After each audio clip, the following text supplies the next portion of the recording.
Hi everybody, I hope that you're doing well. It's great to see you again this Saturday. As you know, we've started a new series which is called Conversations, and tonight we are interviewing Faz. Great to see you. Faz only has one name, and it's just Faz, isn't that right, Faz? That's it. Yeah. Don't give the secret away. So if you really want to know Faz's real name, you could message him and find out. Faz, tell us about a time. This is a deep question for you, okay? Tell us about a time when you really embarrassed yourself. Do you know what? I've really thought about this, and there's so many that can't be repeated before the watershed. But what I'm going for is quite a recent one, which I haven't really shared with many people. So with work, I work at the airport. Sometimes I have to go to meetings in nice places, been to Amsterdam, or other places, and that. Anyway, I had a meeting in London, so I booked a hotel. I travelled the night before. I've been there before. I knew where it was going. It was like I'd done all the research on previous trips, so I knew what hotel, I knew what time, knew what train. This was only a few months ago. Do not repeat this to anyone, by the way.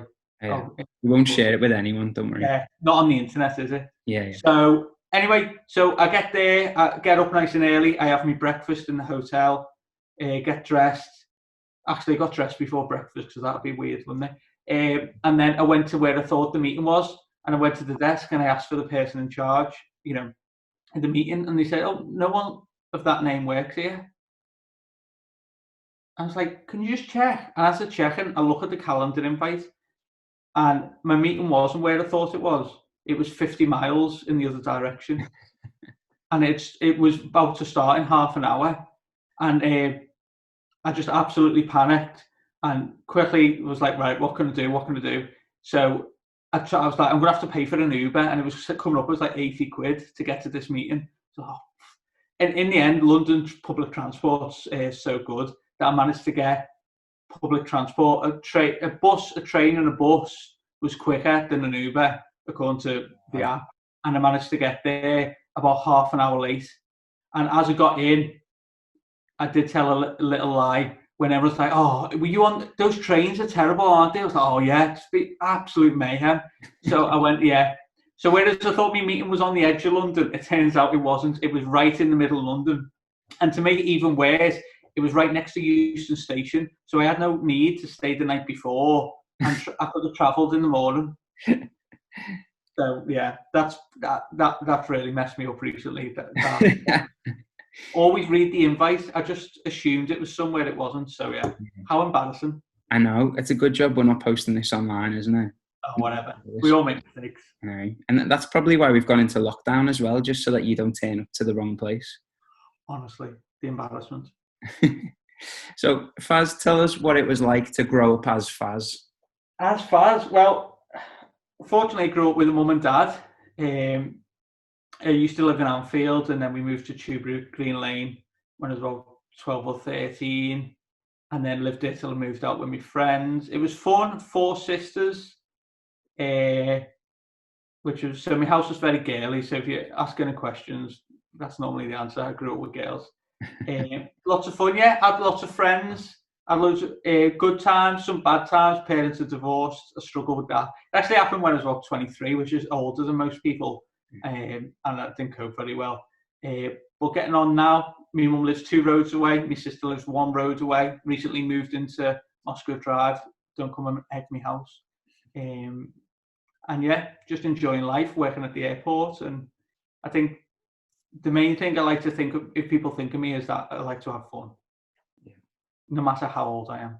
I think that's definitely true, mate. So obviously at some point during your life you became a Christian, didn't you? So how and why did you become a Christian? So I'll try and keep this short because I always go on. But essentially, me dad became a Christian when I was about 2 or 3. So we started going to a church, and then my mum became a Christian, and then that church closed, so we started going to another church. And a lot of the kids from that church went on camps. So there's summer camps in Devon, winter camps in where else? Quinta.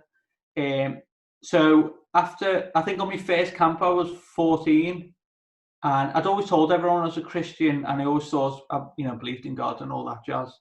And so, but they had one of those services where they said, anyone at the end who isn't sure or wants to, make that commitment. And I was just sitting there thinking, I think I am. I just felt myself that I really wanted to stand up, put my hand up, whatever it was, I can't remember, and sort of commit and say, yeah, I am, and I want to commit, and I do believe in God, and I believe, Jesus died for us all, and so I was about 14 at a summer camp in Devon somewhere. Nice, amazing.